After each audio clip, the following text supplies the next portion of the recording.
Bismillahirrahmanirrahim.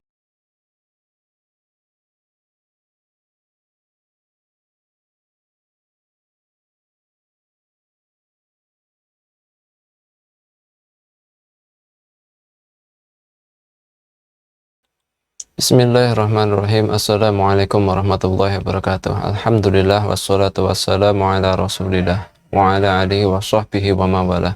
Pemirsa yang semoga dirahmati oleh Allah Subhanahu wa taala, Syekh Muhammad bin Shalih Al-Munajjid di dalam kitabnya Arba'un Nasihah li Islahil Buyut, 40 kiat untuk memperbaiki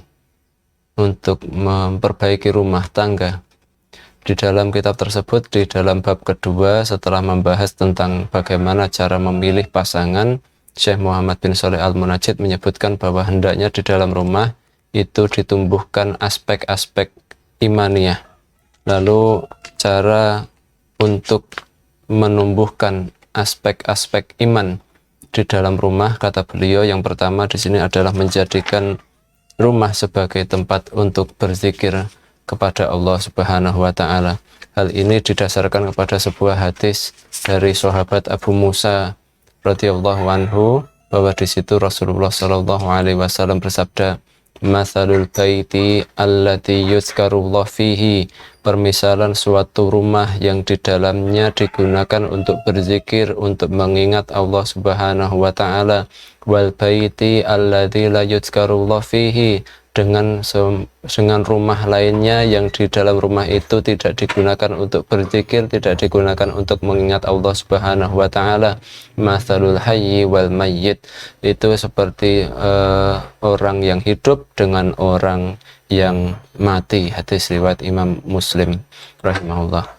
Menjelaskan hadis ini, Syekh Muhammad bin Shalih Al-Munajjid mengatakan bahwa oleh karena itu, untuk menumbuhkan iman di dalam rumah tangga kita, sehingga dari sana nanti muncul rumah tangga yang harmonis, yang kekal sampai di surga, beliau mengatakan rumah harus dijadikan sebagai tempat untuk berzikir, untuk melakukan aktivitas-aktivitas yang mengingat Allah Subhanahu wa taala, baik itu zikir di dalam hati maupun zikir di dalam lisan maupun zikir dengan anggota badan, seperti melakukan ibadah sholat sunnah, membaca Al-Quran, membaca sholawat, maupun doa-doa ketika misal masuk rumah, ketika masuk kamar mandi, ketika akan makan, ketika memakai baju dan lain sebagainya.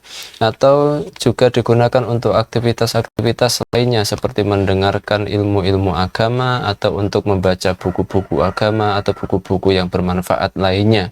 Bayangkan jika suatu rumah, istri, suami, anak bisa meluangkan satu waktu, misal habis maghrib kita sepakat HP ditaruh, kemudian kita membaca buku bersama, kita sama-sama duduk, kita membaca buku, kemudian kita belajar agama di waktu antara habis maghrib sampai habis isya. Bayangkan suatu rumah tangga yang seperti itu, bukan rumah tangga yang suami sibuk dengan HP-nya sendiri, istrinya sibuk dengan HP-nya sendiri, anaknya juga diberikan HP untuk kemudian bermain game. Naudzubillah.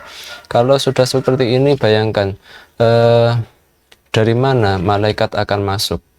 Dari mana malaikat akan masuk jika rumah itu tidak digunakan untuk berzikir kepada Allah Subhanahu wa taala? Itulah mengapa Syekh Muhammad bin Shalih Al-Munajjid mengatakan saat ini betapa banyak rumah-rumah umat Islam yang mati karena tidak ada aspek zikir kepada Allah Subhanahu wa taala di dalamnya. Seperti yang disebutkan di dalam hadis tadi, maka rumah itu seperti orang yang mati, yang di dalamnya tidak digunakan untuk berzikir mengingat Allah Subhanahu wa taala.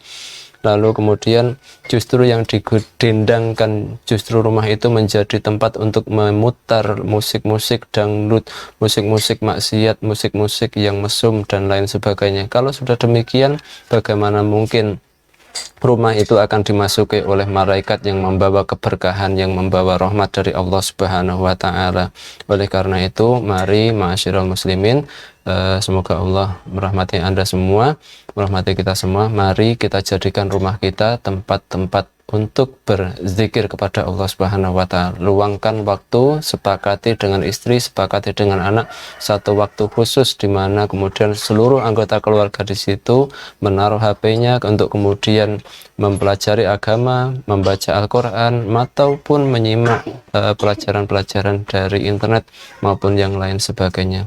Demikian, semoga bermanfaat. Wabillahi taufiq wal hidayah. Wassalamualaikum warahmatullahi wabarakatuh.